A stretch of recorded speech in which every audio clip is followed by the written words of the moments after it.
Good morning, good morning. Hello. Today is Valentine's. Valentine's Day. Happy Valentine's to all and everyone.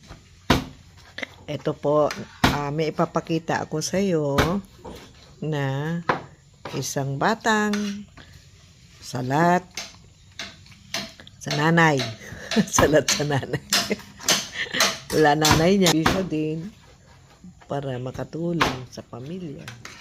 Pumunta sa Manila. Ayan po, ire-report ko to sa para magkaroon naman sila ng ayuda. Ayan. Adopt a Family by Simsar CC Office. Tingnan natin kung ire-report ko to sa Simsar CC. Makakuha man lang ng vitamins. Bata.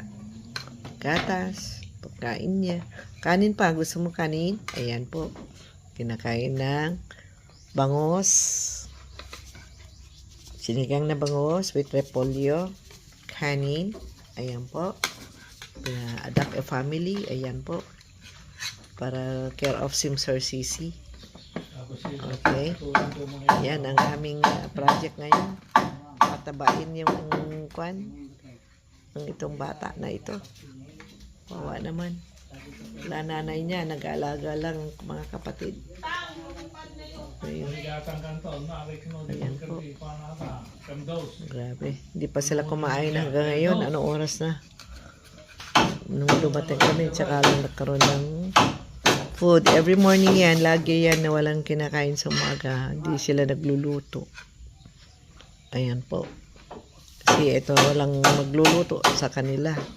Para kumain ng gusto sa oras ang mga bata. Ayan po. Hindi yata nila ugali ang kakain ng umaga. Mga ito. Gabi na lang. Tanghali at gabi. Ayan. Malnourished na yung bata. Ayan. Pero at least kumakain naman yung bata kahit pa paano. Okay. Ay, bigyan mo ng pangkanin. Kailangan ng kanin. Ayan po. Good day to say Happy Valentine once again. Ako. Sabi mo, hi Baba, Happy Valentine. Hi po, Happy Valentine po. Okay, sige. Ano yung kita to?